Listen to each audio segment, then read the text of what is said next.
my quest and the quest of my business partners and the staff that we work together with is to make people happy. And what I mean by making people happy is, there's been a lot of talk about dining experiences and how people are treated in our restaurants. And our quest is to go above and beyond and never to say no to anyone.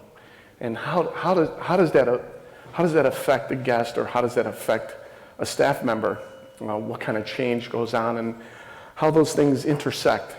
So I am a little nervous, so if I stumble a little bit, please forgive me, but I want to call everybody's attention. Did anyone see those two trees in front when you walked in? They're incredibly beautiful, changing colors. And I use that as a reference today because I wanted everyone to be affected by what they see as what they smell and what they taste. And one thing that we do all of you do on a daily basis, nightly basis, wherever you work, is you affect people by what you do for a living. A lot of you make coffee and you roast coffee, and you also make coffee, and you're baristas, and you employ baristas, and they effectively have made important decisions to make people happy. Meaning that when Steve and I met originally, we talked about hospitality, we talked about service, but we also talked about, I like to call this the zombie effect. A lot of you that have worked in coffee shops, if you notice, and I notice this every day because I like to turn around and look at people when they walk into a coffee shop. And I'll start with this little vignette of the zombie effect. Just picture this for a second. There's 10 or 12 or sometimes 20 people in line, and they're looking down. How's my posture look? Looks good, huh? Not really. And they're looking down, and they're looking at their smartphone, or they're looking at, like I like to call this, a contraption of information. And in front of you is this man or woman or girl or guy that has this instinctive pleasure of making coffee for you every day. But yet, nobody's smiling in line, everybody's looking at their smartphone, and the engagement is only lasts maybe 30 seconds. What can I get for you this morning? Or, good morning, how are you? I'm here to help you. I'm here to provide not just a service, but flavor profile. I'm also here to provide something special that starts your day, that gets your engine going. And what makes me feel bad is that barista or that counter person doesn't get the same reaction back because someone's either on their phone, or they're too busy, or their engine's not started yet because they need that coffee and they need something from you. But it's not just the coffee, it's the smile. It's how you affect that person. And how I relate that in our restaurants is like, it's not the host or the bartender or the server or the bar back that you first encounter. It's the valet. That if any of our restaurants have a valet service, you pull up, and if he's having a bad day, that could affect you as well. So I'm using all of this information to share with you because you affect the guest. And when Stephen and I talked about this, we talked about the zombie effect. And if you're ever in line, you turn around, everybody's preoccupied. And I just want to let you know how special I feel when I go to one of your places and get a coffee, because I try to turn it around with my smile, and I try to say good morning to the counter person because she's doing me a service. I'm not doing her a service. But then again, it's not your party, it's my party, because I'm here to pay for your service, and I'm here to pay for the coffee that you provide me, which is also an experience that I want to partake in every morning when I walk into Intelligentsia or La Colombe or whatever city I'm at, to enjoy a cup of coffee.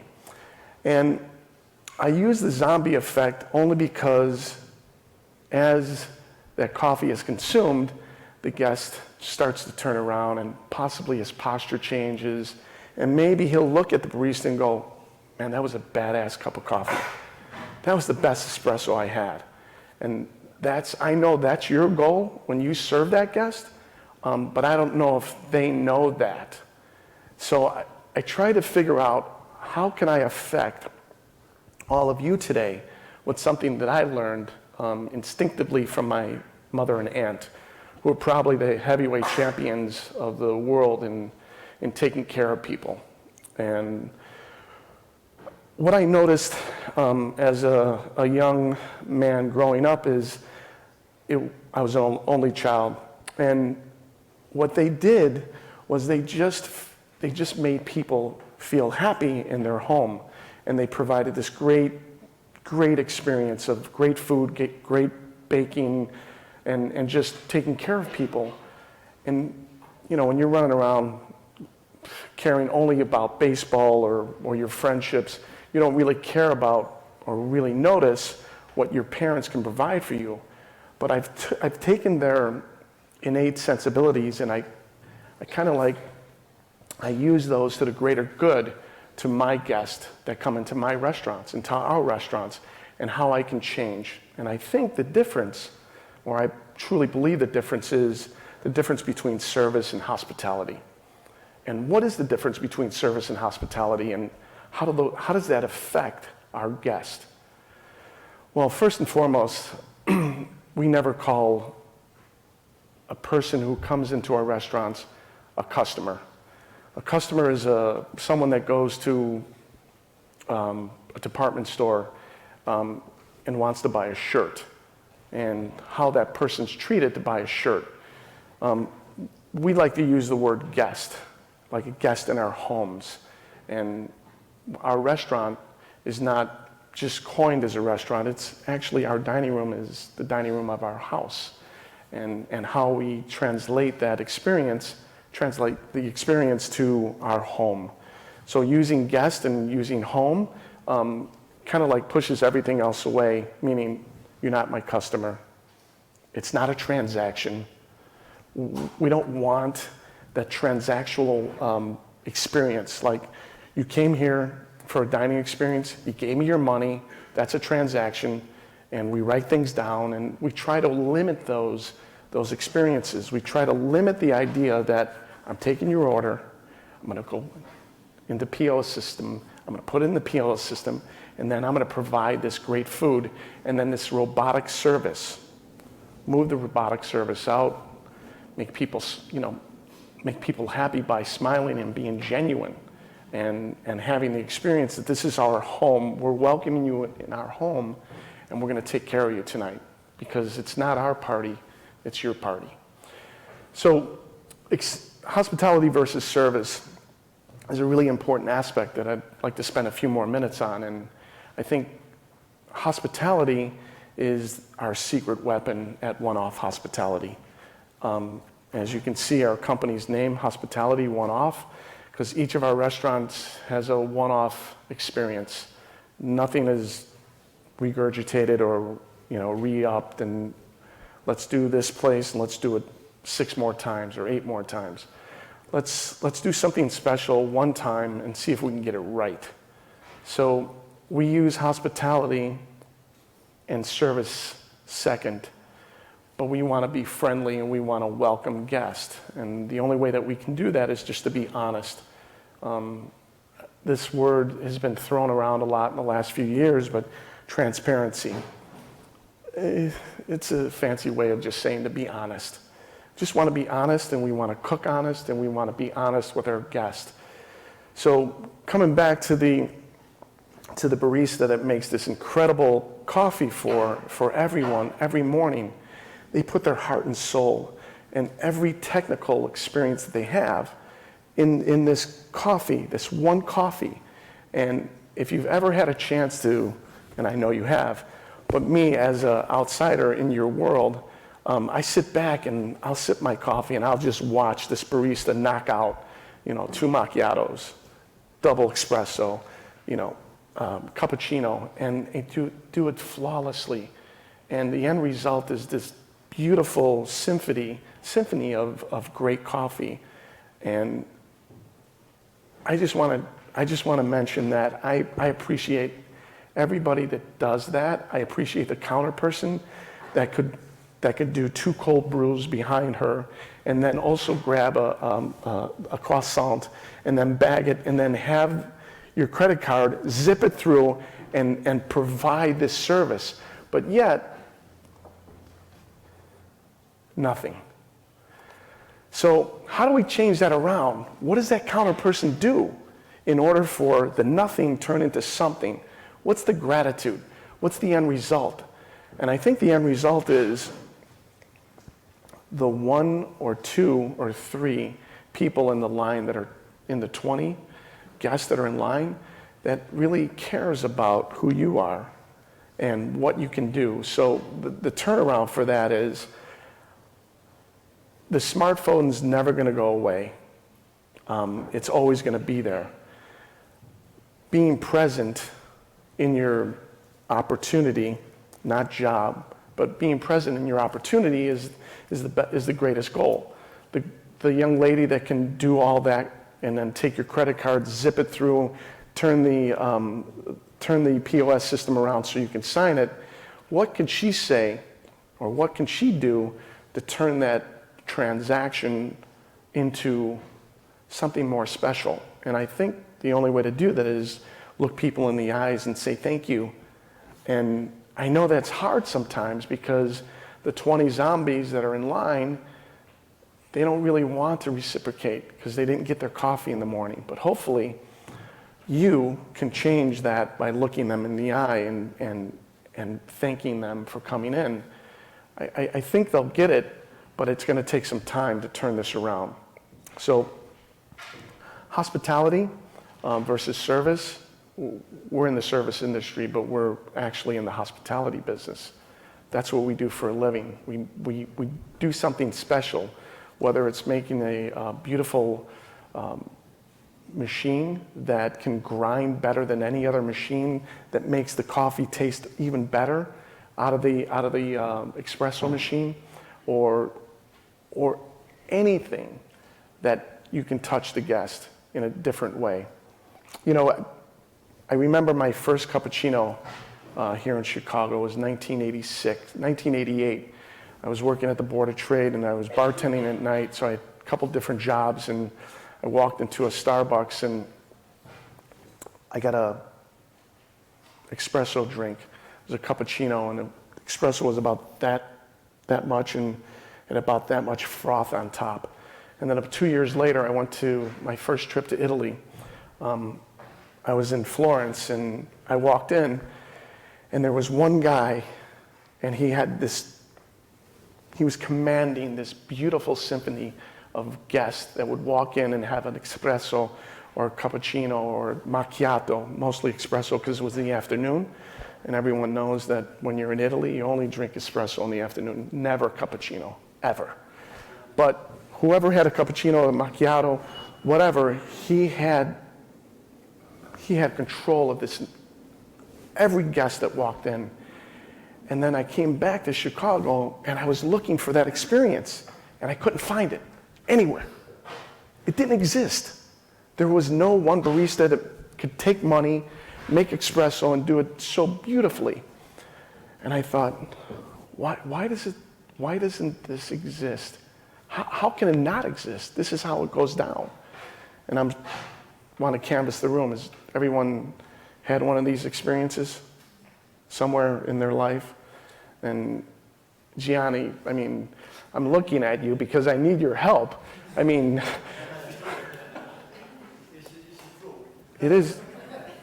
is true, but there was a shift. And there was a shift somewhere in the 90s and the independents broke out. And all of you are independents. All of you are independent. I know it. I can see it. I can feel it. I could see it when I walked in. That special touch, that product, your coffee, the grinder. And the shift came, and instead of 38 drinks, coffee drinks, there were 5. There were 6. There were 8. And then somebody made a decision, I'm not going to serve my coffee in paper cups. I'm going to ask you when you walk in, are you staying or are you taking this to go? It's a little extra step, but then again, that extra step, that extra question, puts it in ceramic, not just paper. And those are things that I noticed. That 5 drinks or those 6 coffee drinks that you can only get at one place and eliminate all the other fancy, not even fancy, but the frills, the Carmelado or whatever they're called. Like, wait a minute, I'm going back to Italy, 1990. I'm in Florence. There's this guy who can command 10 coffee drinks in less than 2 minutes and take your money. That's what I wanted. That's what I want to see. And all of you, that's what all of you do every single day. So it's here. The shift came, and it took some time. So we have these beautiful coffee drinks. We have them in ceramic or paper. We have the experience. We can make the best coffee in any city, in anywhere in America. And the importance is, what I feel in this room is the importance is each individual has their own care about what they do and how much they care about what they do. And that's the same experience that's in Italy. That's why the barista in Italy, he only exists there then. But now, when I walk into a coffee shop, I know exactly what I'm going to have. I know exactly how it's going to be made. And I know exactly the results that I'm going to have. It's going to taste like I'm in Italy. And that's what the important part is, that you've had this experience when you go back in time that only you can provide. And that's the hospitable way of presenting what you do. I want to talk a little bit about the smartphone again, and the ability of, well, maybe more the disability that it has in all of our hands, because it takes us away from being present. It's a distraction. And because our guest wants to have it in their hands, do they want to be distracted? They have the ability of information at their hands. I think my wife, you'll see on this video, my wife, I would sit in front of my wife, and she's become a barista thanks to Stephen. We have this one group, Ranchiero, in our house, and every morning she makes the perfect espresso. And she does it with loving care. And I managed to infiltrate that beautiful experience with the use of my computer and my smartphone. And one day she said, can you put that away? And I go, yeah, it's right over here. She goes, no. Can you just put it away? Leave it over there. And, I got to get started. I got to get my emails. I got to talk to people. And she mentioned something, and then over and over and over, she mentioned being present. And I said, I am present. I'm right here. Here I am. I'm right in front of you. I got this. I don't need my phone. And then when she turned her back, I'd look at the phone. I said, oh. And I finally realized when I got a call from some friends of mine who are in the hospitality business in New York, who do this welcome conference, and each year they had a theme. and they asked me to join them in June, and they asked me to speak. And guess what the theme was? Being present. And I finally figured out that what my wife was telling me for years is what I'm going to speak about. And I wanted to bring this portion and close with being present because I believe it's the best opportunity to be the best at what you do. Because we got all this information, and I think everybody calls it noise. Like we want to get our emails, want to stay in touch, Twitter, Facebook, Instagram, text messaging. So there's 5 different areas for us to get busy on a daily basis. Not just emails or text messages, but got to be involved in Twitter because I got to get my company. I got to get social media. I got to get all this information. I got this brand new machine, and I want to make the best coffee. So Twitter, Facebook, and sometimes it takes over what we do and what we want to do, which is just to make great coffee or serve great food. And I did some reading about. My wife told me once, I don't know if she's in the room, Estelle, morning. She's managed to come up with this information, so I looked it up, Kubler-Ross model. Losing your smartphone can cause the internal experience of 5 stages of grief. Can you believe this? Right? Are you ready for this? Denial, anger, bargaining, depression, and acceptance. That means when you lose your cell phone and you misplace it, first thing you do is you go in denial. Like, I can't find it. Then you're angry. Where the fuck is my smartphone? God, what? And then the next thing is you're bargaining. Okay, if I lose it, how do I got my photographs on there, all my emails. Next thing is, oh my God, it's gone. I'm depressed. Now that affects you for the day. You're fucked, right? And then you find it. Oh my God, I accepted it. So the point is that has anyone really lost their cell phone? Right? My wife told me that it's like losing your child. It's called the Kubler-Ross model. You believe this? It came out in 1969. They contributed this model with the smartphone loss. Okay? So how can that be more important than making a great espresso drink or grinding the best coffee or roasting the best coffee? Well, everybody needs their smartphone, right? I left mine on the desk. I just want to use this portion of this conversation with you that we need our smartphones. There's no doubt. We need information because we're in the business of providing great product, whether you're making the machine or you're making coffee. We need to be connected. But sometimes we can leave the phone aside and then just get busy what's most important, taking care of people, taking care of guests.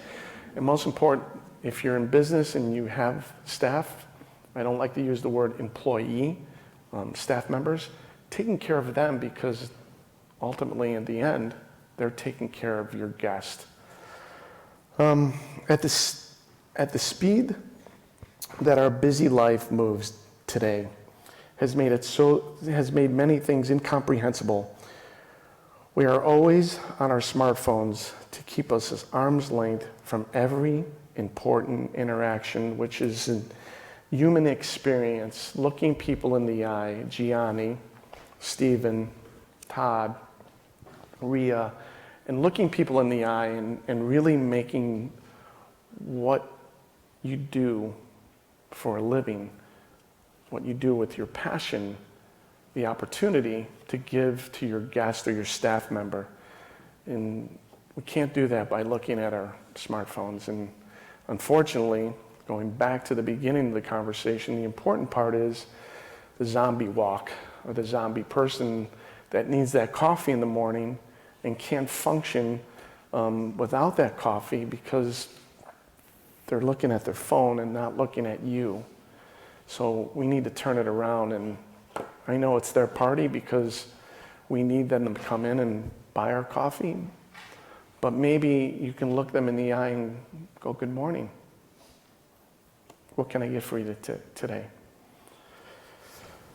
Thank you.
Definitely today, I think we saw an improved service. You know, the pace was on, the communication was there, all the little details that we talked about. We've been talking a lot about thoughtfulness, and there's so many parts of thoughtfulness that we have. It's the, you know, it's getting the taxis for our guests, it's having the guests' valets pulled around, it's all the small little touches. Let's make sure we're also being considerate to our teammates. Thoughtfulness also extends into making sure that we're taking down those tables for lunch service when something's taking a little bit too long, or when you sense that maybe the guest is sensing it's taking too long. Don't wait to that point where it is too long. I'm certain that every chef would be delighted if you asked to see that ticket before you run the food. It's one of those nights, so many birthdays, so many anniversaries, so it's going to be a really good time tonight at my birthday. Anything, service notes, anything anyone would like to add? Donnie, anything you'd like to add? Sure. Donnie?